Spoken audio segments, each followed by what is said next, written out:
keuangan dibagi menjadi tiga kelompok yang digunakan, yaitu yang pertama ada neraca. Neraca itu yang menggambarkan posisi keuangan perusahaan pada satu tanggal tertentu. Lalu yang kedua ada laporan laba rugi, yaitu menggambarkan jumlah hasil, biaya, dan laba rugi perusahaan pada suatu periode. Baik, selanjutnya laporan keuangan dibagi menjadi tiga, yaitu yang pertama ada aset.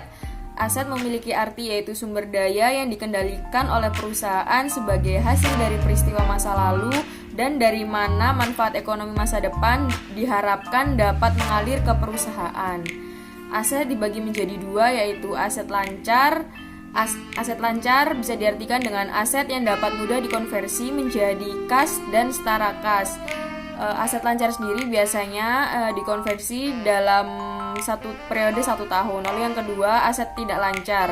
Aset tidak lancar ini memiliki arti yaitu aset yang dikonversi menjadi kas atau setara kas lebih dari 1 tahun. Aset lancar memiliki contoh yaitu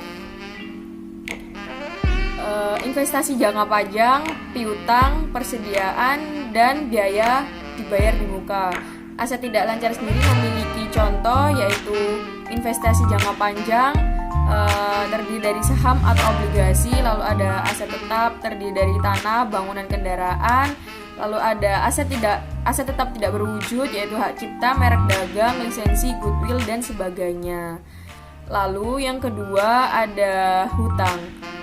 Hutang memiliki arti yaitu semua kewajiban keuangan perusahaan kepada pihak lain yang belum terpenuhi, di mana hutang ini merupakan sumber dana atau modal perusahaan yang berasal dari kreditur.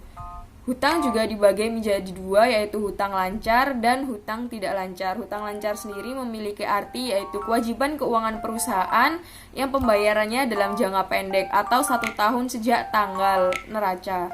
Hutang lancar memiliki contoh yaitu yang pertama ada hutang dagang, hutang wesel, hutang pajak, biaya yang masih harus dibayar, lalu hutang jangka panjang yang segera jatuh tempo, dan lain-lain. Hutang jangka panjang memiliki arti kewajiban keuangan yang pembayarannya jatuh tempo atau jangka panjang lebih dari 1 tahun sejak tanggal neraca. Hutang jangka panjang sendiri memiliki contoh yaitu hutang obligasi, hutang hipotek, dan pinjaman jangka panjang lainnya. Lalu laporan posisi keuangan yang ketiga adalah ada modal atau liabilitas yang memiliki arti atau hak atau bagian yang dimiliki oleh pemilik perusahaan yang ditunjukkan dalam pos modal atau modal saham surplus dan laba ditahan.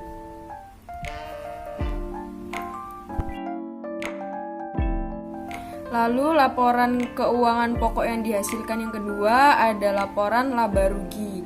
Laporan laba rugi yaitu suatu laporan yang sistematis tentang penghasilan, biaya, laba rugi yang diperoleh oleh suatu perusahaan dalam periode tertentu. Elemen dari laporan laba rugi dibagi menjadi 3, yaitu pendapatan operasional, beban operasional, dan untung atau rugi. Lalu yang ketiga ada laporan aliran kas. Laporan aliran kas sendiri memiliki arti yaitu menganalisis aliran kas masuk dan keluar perusahaan. Laporan aliran kas dibagi menjadi 2 metode, yaitu metode langsung dan metode tidak langsung. Metode langsung ini dilakukan berdasarkan kas atau bank. Dalam metode ini, aliran kas dari kegiatan operasional akan dibagi menjadi kas masuk dan kas keluar. Kemudian, laporan dilanjutkan dengan kegiatan investasi dan pembiayaan. Lalu, metode tidak langsungnya tersusun dari 3 elemen, yaitu elemen kas dari kegiatan usaha, investasi, dan kegiatan perusahaan dalam bentuk pendanaan. Lalu cara ini juga memerlukan 2 sumber data, yakni laba rugi dari periode yang berlangsung serta neraca periode dari periode berlangsung dan sebelumnya.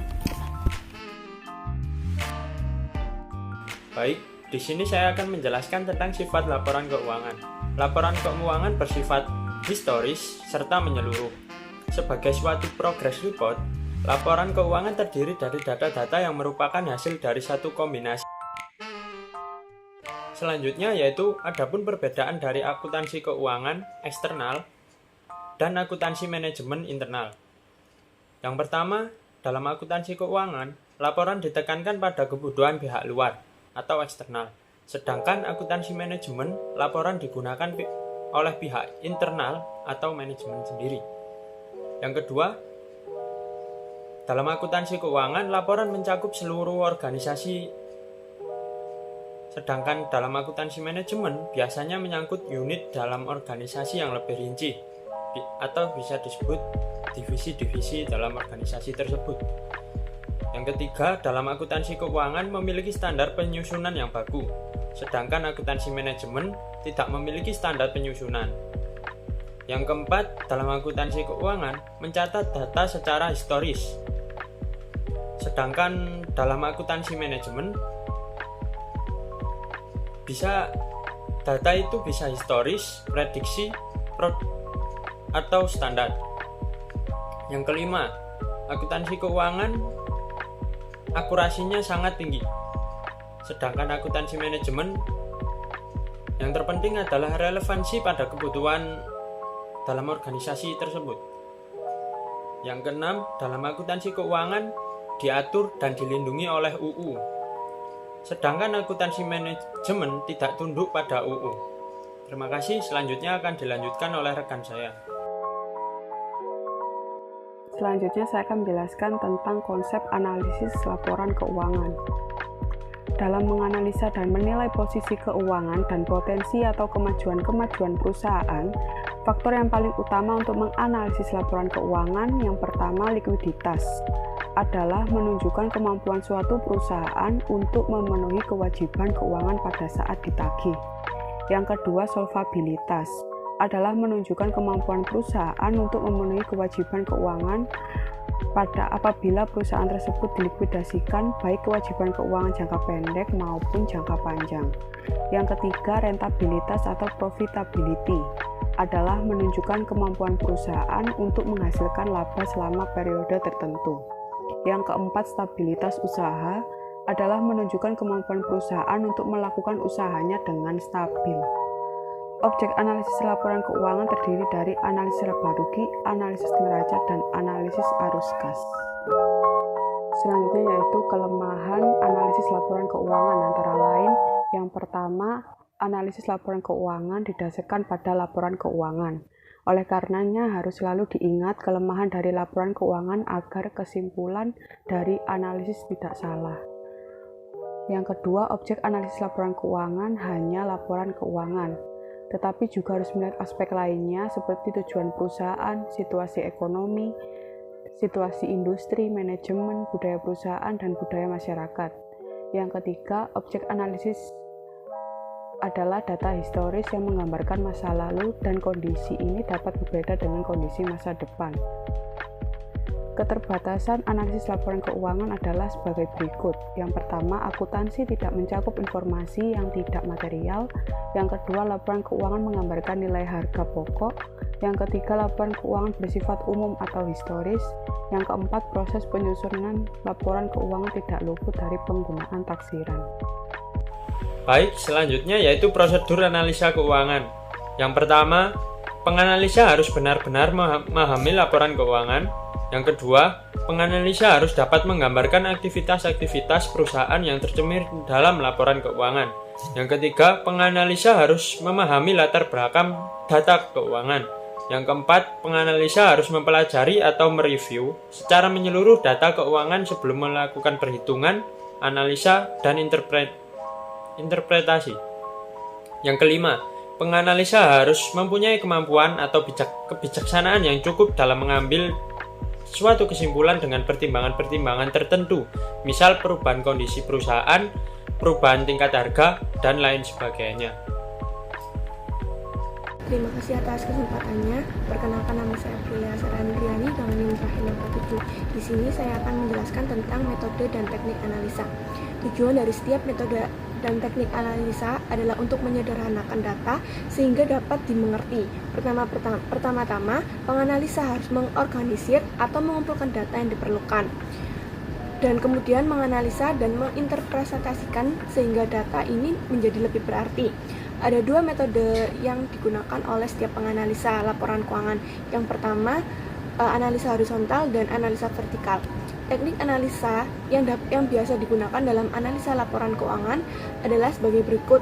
Yang pertama adalah analisa perbandingan laporan keuangan, yaitu metode dan teknik analisa dengan cara memperbandingkan laporan keuangan dengan dua periode atau lebih dengan menunjukkan data absolut atau jumlah-jumlah dalam rupiah.